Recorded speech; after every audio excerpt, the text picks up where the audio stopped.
আজ আমরা জানব যে গুগল অ্যাকাউন্টের পাসওয়ার্ড কীভাবে চেঞ্জ করব। স্টেপ বাই স্টেপ আজ আপনাদেরকে সব দেখাবো। আপনারা ভিডিওটি স্কিপ করবেন না, একদম দেখতে থাকেন। প্রথমে চলে যাব আমরা গুগল ক্রোমে। গুগল ক্রোমটি ওপেন করব। ওপেন করার পর আপনার সামনে এরকম একটা ইন্টারফেস আসবে। এখানে আমরা এসে কি করব, আপনার গুগল অ্যাকাউন্টটিতে যাবেন, অর্থাৎ যেখানে আমার পি লেখা আছে, তো পি দিয়ে আমার শুরু, যে পাওয়ারম্যান আমার একটা জিমেল আছে, সেই জিমেলে ক্লিক করব। সেই জিমেলে ক্লিক করার পর এখানে আপনার লেখা আছে ম্যানেজ ইওর গুগল অ্যাকাউন্ট। এখানে ম্যানেজ ইওর গুগল অ্যাকাউন্টে ক্লিক করব। আপনার গুগল অ্যাকাউন্টটি ওপেন হবেন। ওপেন হওয়ার পর আপনারা কি যাবেন, পার্সোনাল ইনফরমেশানে যাবেন। হোমের পরে লেখা আছে পার্সোনাল ইনফরমেশান, এখানে ইনফরমেশানে যাবেন। এখানে আপনার সব লেখা আছে, আপনি মেল না female, date of birth, contact number সব লেখা আছে। আপনার এখানে যাবতীয় যা সব লেখা আছে। আপনি নিচে যাবেন, আর একটু নিচে যাবেন, এখানে লেখা আছে পাসওয়ার্ড।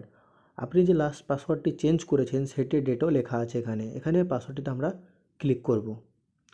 এরকম একটা ইন্টারফেস আসবে। এখানে লেখা আছে যে আপনার যে পুরাতন পাসওয়ার্ড, যে পাসওয়ার্ডটি সবাই জেনে গেছে বা আপনি চেঞ্জ করতে চাইছেন, সেই পাসওয়ার্ডটি এখানে আপনাকে লিখতে হবে।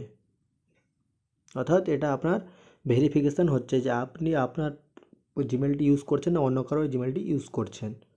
তার জন্য এখানে আপনার পাসওয়ার্ড লাগবে। যে পুরাতন পাসওয়ার্ডটা আছে আপনি এখানে পুরাতন পাসওয়ার্ডটা লিখবেন। লেখার পর আপনার পাসওয়ার্ডটি ভেরিফিকেশান হচ্ছে যে আপনার এটা পাসওয়ার্ডটা ঠিক আছে না ভুল আছে।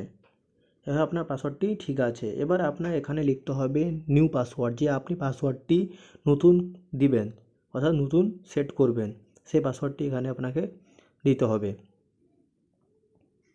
সেই পাসওয়ার্ডটি আপনি এখানে দিয়ে দিলেন। দেওয়ার পর এখানে আপনি কি করবেন, যে পাসওয়ার্ডটি উপরে লিখেছেন সেই পাসওয়ার্ডটিকে আবার লিখতে হবে। অর্থাৎ এখানে আপনার কোনো কপি পেস্ট হবে না, এই পাসওয়ার্ডের ক্ষেত্রে কপি পেস্ট হবে না। এবার আপনার কী হতে হবে, যে পাসওয়ার্ডটি আপনি ওখানে লিখেছেন সেই পাসওয়ার্ডটি এখানে আপনাকে আরেকবার লিখতে হবে। লেখার পর এখানে চেঞ্জ পাসওয়ার্ডে ক্লিক করলেই আপনার পাসওয়ার্ডটি চেঞ্জ হয়ে যাবে। আমি ক্লিক করে দিলাম। ক্লিক করার পর এখানে লেখা আছে আপনার কোন মোবাইলে, অর্থাৎ কোন ফোনে চেঞ্জ হলো সেটিও লেখা আছে। এবার আপনার পাসওয়ার্ডটি চেঞ্জ হয়ে গেল। এভাবে আপনি আপনার ফোনের অর্থাৎ গুগল অ্যাকাউন্টের পাসওয়ার্ডটি চেঞ্জ করতে পারেন। ভিডিওটি যদি ভালো থাকে তাহলে চ্যানেলটি সাবস্ক্রাইব করুন।